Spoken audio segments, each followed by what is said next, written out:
नमस्कार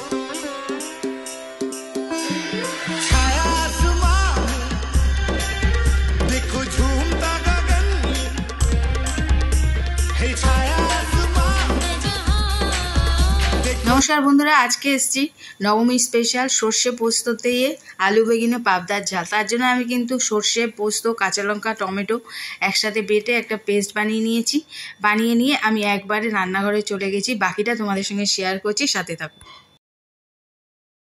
মশলাগুলো করে নিয়ে চলে এসেছি। আমি হলুদ নিয়েছি, হলুদটা পরে দেবো, আর কটা চিরা কাঁচা লঙ্কা নিয়েছি উপর দিয়ে দেবো। এখানে বেটেও দিয়েছি, দেখেছো তোমরা।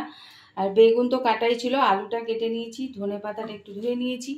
আর এদিকে বসিয়েছি হচ্ছে তেল, আর তেলের মধ্যে একটু নুন দিয়েছি, কেননা পাবদা মাছ খুব ছিটকায়। তোমরা সকলেই তো জানো পাবদা মাছ ভীষণ ছেটে। তার জন্য একটা টিপস কি বলো তো, অনেকে অনেক টিপস করে, ঢাকা দিয়ে ভাজে, এই ভাজে। আমি কি করি বলো তো, এটা তেলটা গরম হলে আবার গ্যাসটাকে লো করে দিই, করে দিলে তেলটা একটু ঠান্ডা হয়, মানে কাঁচা তেল থাকে না। নুন দিয়ে তারপর মাছগুলো আস্তে আস্তে দিয়ে ভাজি, তাহলে একদমই ছিটকায় না বলতে গেলে। তো চলো মাছগুলো ভেজে নেব।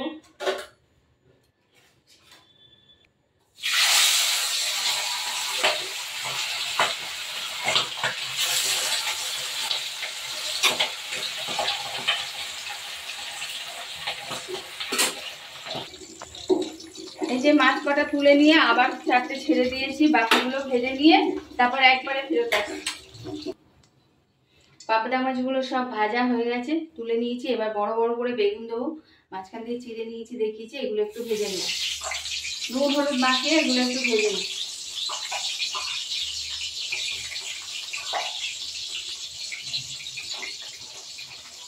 বেগুনগুলো লাল করে ভেজে নিয়েছি, বেগুনগুলো কিন্তু আমি একটু তুলে নেবো, মাছের পাশে রাখবো। তারপর আমি একটু আলুগুলো ভেজে নেব, আলুগুলো দিয়ে দেবো, একটু ভেজে নেব, একটু নুন দিয়ে দেবো।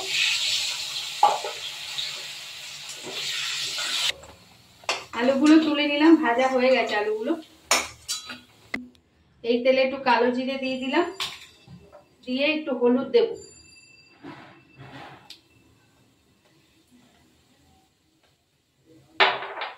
হলুদটা দিয়ে একটু সুন্দর গন্ধ ছেড়েছে। এবার আমি দিয়ে দেবো এই মশলাটা।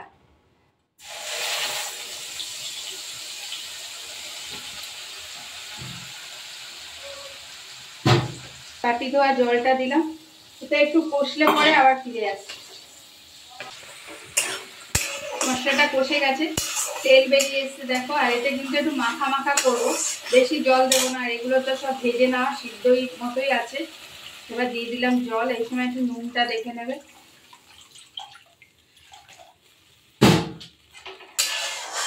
নুনটা দেখে নেবে এই সময়। আমি এই সময় ভাজা আলুগুলো দিয়ে দেবো, একটু সিদ্ধ হতে বাকি থাকলে এটা হয়ে যাবে।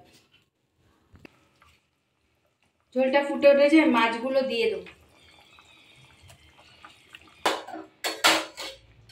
মাছগুলো দিয়ে দিয়েছি, এবার বেগুনগুলো দিয়ে দিলাম। এবার রাখতে হবে।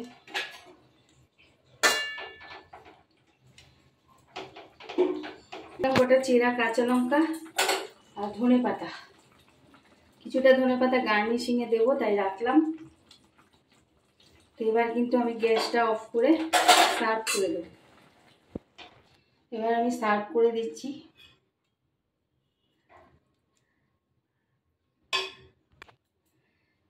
রেডি হয়ে গেছে আমার নবমী স্পেশাল বড় বড় বেগুন দিয়ে সর্ষে পোস্ত পাবদার ঝাল। তো উপর দিয়ে আমি একটুখানি ধনেপাতা দিয়ে দিলাম গার্নিশিংয়ের জন্য। যদি ভালো লাগে তাহলে একটু সাথে থেকো। আবার আসবো কোনো পরবর্তী ভিডিও নিয়ে, ততক্ষণের জন্য সব করে ভালো থেকো।